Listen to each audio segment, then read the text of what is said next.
So, where did you really come up with the inspiration for the script, and why did you really want to tell the story overall? What happened was I was in a park. I was in Echo Park in Los Angeles, and I was walking with my friend on a Sunday. It was a beautiful, like a California day, and it was very colorful, and the sun was shining, and it was obviously a birthday party was going on in Echo Park, and there were balloons and colorful. So I tried to capture that for the film. But what happened was that these kids were jumping on the sky, and they were going Tio, Tio, and it was actually like a really beautiful sight, like a snapshot that you'd want to take in time, you know. And I said to my friend, I said, "Man, look at that! That's so beautiful." And they were rolling down in the grass. And my friend said to me, he goes, "Yeah," he goes, he's all smiling because they're not his kids." And then boom, an idea went off in my head. What would happen if a Tio unexpectedly, an uncle, unexpectedly became the father to all these kids. And it was just such a strong essence of family that I saw there that I wanted to capture on the film. And besides writing the script for the film, you also starred in the movie overall as Ray Ray Dominguez. So, why did you ultimately want to appear in the film as well? And did you specifically write the role with your with the idea of maybe acting it in the film overall? You know, I started acting when I was a really young kid, so acting was always second nature to me. I really enjoyed. I got into the independent film world with a movie with Vin Diesel called Strays. That was his first movie, and I really loved the prospect of being a producer, like in coming and seeing a movie through from beginning, middle to end. And I liked that responsibility of ultimately being responsible for what goes up onto the screen. And in this process, I wrote Ray Ray as if it was me.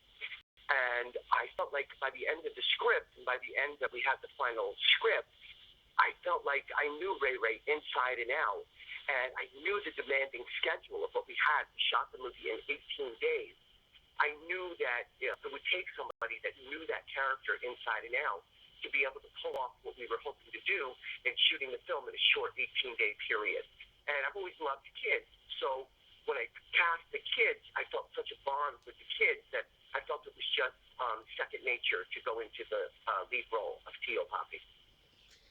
And speaking of shooting the movie in such a short schedule overall, did making the movie independently maybe pose any challenges or difficulties overall? Were there any maybe challenges in filming the movie in such a short period? No, not at all. You know, we filmed in a very familiar neighborhood, Washington Heights, which the community of Washington Heights, which is predominantly Latino, they embrace the movie. They love the movie. It's their movie. They understand this story. And the fact that Washington Heights almost became a second character of the film. And as a producer, I've shot a bunch of movies in New York. So I have a very nice relationship with the film office in New York.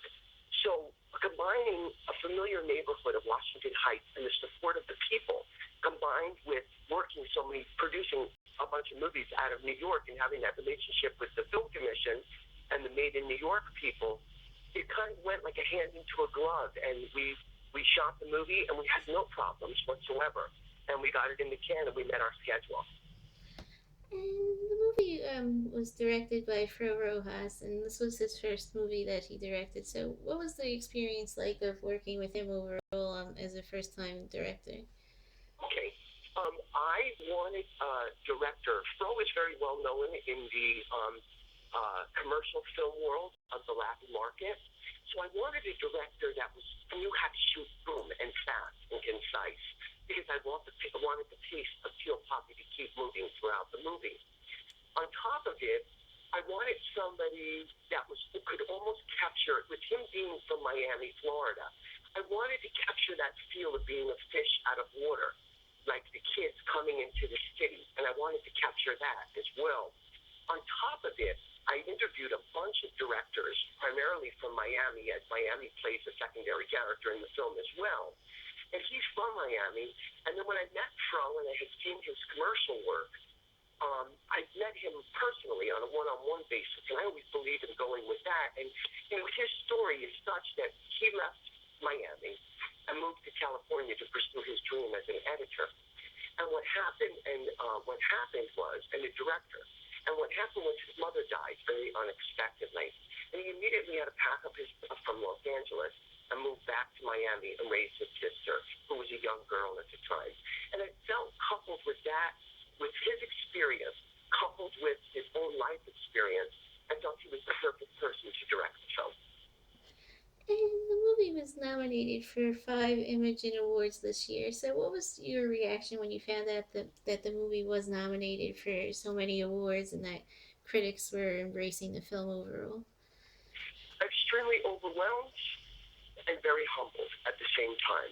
We wanted to create a film that was slice of life that many people, not only Latinos, could relate to, but African Americans, whites, Asians, rich and poor. And to have that nomination, those nominations in our community is was very, very overwhelming, and it was very touching, and we were very honored, and it was a wonderful feeling. And besides this movie, you also wrote the script for the film 36 Saints. So, where did you come up with the inspiration for that story as well, since this movie is a thriller as opposed to Tio Papi, which was more of a comedy drama?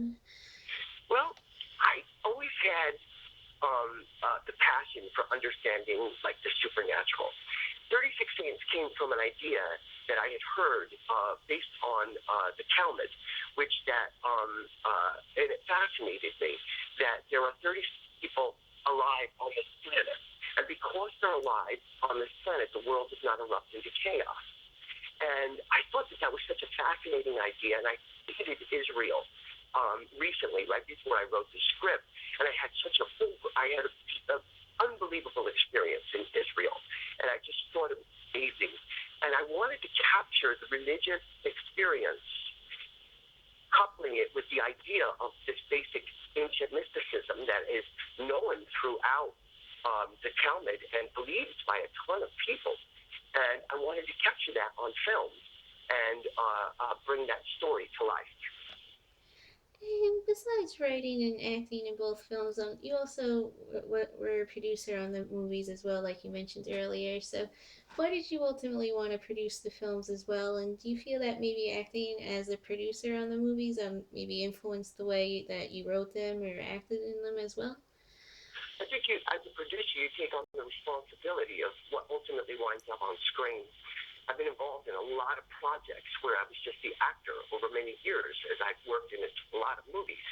That um, it wasn't what ultimately winded up on screen wasn't ultimately the idea or the vision that I had when I had read the script. And I like that responsibility, as I said before in a prior question, that I like that experience to ultimately um, um, be responsible for what ultimately winds up on the screen.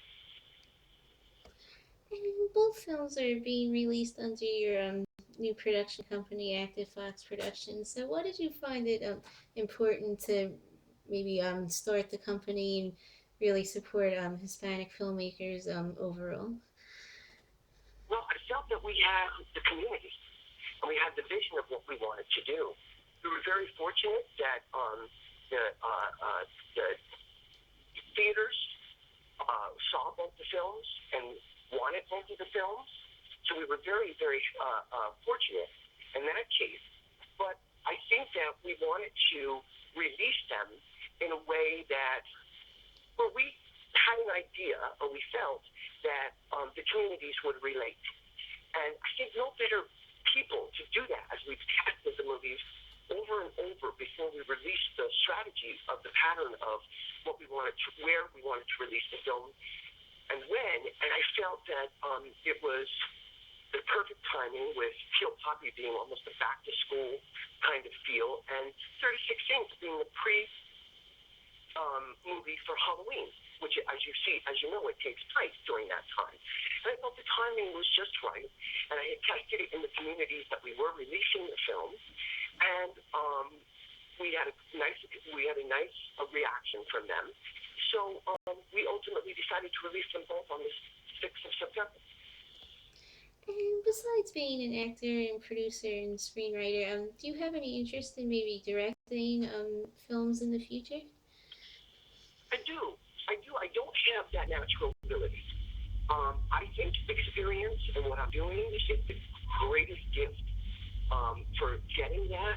I naturally feel the passion for acting as I did from when I was a young kid. I naturally have the passion to be a producer. I just love to work and I love to put things together.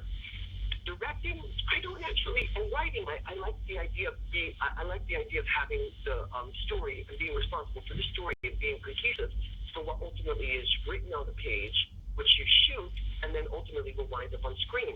But directing, I'm learning. I'm a work in progress. And of course, I do have the desire to do it, but I think a couple more films under my belt, and then I think I'll tackle that. And like you mentioned, you've been acting since you were a child, and you appeared in several television series when you were a kid, such as like The Karate Kid and Another World. So, how did working on those series maybe influence your career today? And would you be interested in maybe doing another television series now that you're an adult? Was that something you're interested in as well? Absolutely. I'll tell you, hands-on, being on like a series and stuff, it gives you the experience to think on your feet and learn. And I think everything has progressed very beautifully in my life, starting out with television commercials, a soap opera, after school specials, to a series. And I love that. I love the idea of going back to television. You know, Tio Papi leads itself off in a very ambiguous way that it could possibly come back as a television series with the uncle raising the six kids. And we're in talks right now about the possibilities of spinning that off. And I would love the opportunity to do that. And besides working on Tio Papi and 36 Saints, I also wanted to ask you about your work with the American Cancer Society and the fact that you taped a series of PSAs for them. So, why was it important for you to work with them and make those PSAs in both English and Spanish overall? Well, um, 3 months after filming Tio Papi, I was diagnosed with stage 4 cancer. And as you can imagine, hearing those words always is like a bat hitting you in the stomach. But once again, I looked at it as an embracing time of my life. And what happened was that I wanted to not hide from it, but jump and delve right into it and tackle it. I went in for a series of operations, and then I had months and months of radiation. And that was when we were finished filming Tio Papi. Actually, we finished filming 36 Days. Tio Papi was in the can. And I shot 3 films as a producer last year over the course of 1 year in New York. Musical Chairs, Tio Papi, and 36 Days. It was after filming 36 Days that I got diagnosed with cancer. What happened was, in that case, during my treatment daily, which I went on for 6 months in Los Angeles, I put the finishing touches on the film and in the post-production phases of both of the projects. And every day I had the fortunate pleasure of getting my treatment by amazing doctors and going through the surgeries and coming out okay. And being able to go and look at and putting the finishing color and doing the final mixes of both pictures. And every day I had the fortunate pleasure of looking back at like these 6 beautiful faces that kept looking at me, these innocent 6 kids of Tio Papi. And they touched my heart. And they gave me the passion to keep going, no matter what. Just keep stepping. Keep stepping. That's how I feel about life. Keep stepping. And ultimately, we finished the movies, and I finished my treatments, and I tested negative for cancer. The cancer had, I got into remission, and I was cancer-free, and the films were both done. And, I felt it was important to make people aware of what I went through and that you can get through. And just like the movie is very bright and vibrant and colorful, I wanted to always quest and see that light at the end of the tunnel, which is exactly the hope that those kids provided with me. Every day I was looking at them in the post-production facility. And I joined forces with the American Cancer Society, and I did take the PSAs, which are all set to air in September, which is also the release of the film. And I wanted to get the message out that I hope passion and hard work, that sometimes you can make the impossible possible. And that's what I did. And do you have any plans to work with the American Cancer Society again in the future? Maybe make other PSAs or work with them again on other projects? Absolutely, absolutely. They become like a family to me as well too, and they're very supportive. And I'm actually doing something with them today, and I am part of their family, and I will continue to be as long as they'll have me. And my last question I wanted to ask you is, do you have any upcoming projects lined up, whether acting or producing or writing, in films or television that you can discuss? Well, I put my all into the release of these two films. I have been offered a couple of scripts. I'm looking at them now. I definitely have another movie that I'm very interested in producing towards the end of this year, based on a true story that took place in New York. And we would shoot it here in New York. And of course, I'm in the pre-production development stage of turning the film Tio Papi into a television series. So that's taking a bit of my time, and that's what I'm looking forward to working on next. Okay,